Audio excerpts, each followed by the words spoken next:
e kuccital e jayndiyankoɓe hanki hilifaɓe e nder fedde nde gaddi jababuji e haala hoorejo jagorɓe Sénégal Ousmane Sonko ko yewti e tumeji patuɗi alhaali ñamande suuɗine nde Abdou Mbow député e fedde APR holde wonde nde wodani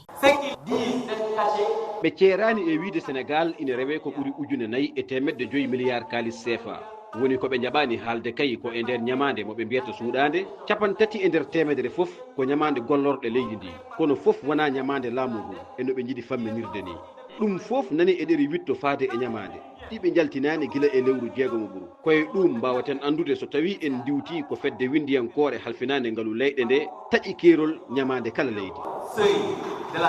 Seydou joguiɗo konngol APR arti e hulɓingol Ousmane Sonko fusde nden fedde dawro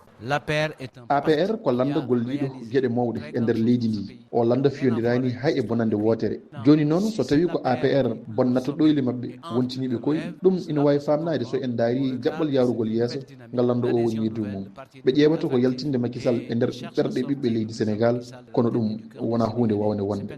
fedde APR ñini e banggue mum terrain meeting walla mbiyen moɓodiral mbo Ousmane Sonko hoorejo jagorɓe Sénégal yuɓɓinno aset o ɓennuɗo e wiide fedde nde hanuno ko o yewta e goƴaji ɓiɓɓe leydi ndi wano ilameji e nder won e diwe leydi ndi kono kadi e alhaali ɓeydugol joggoli ñameteji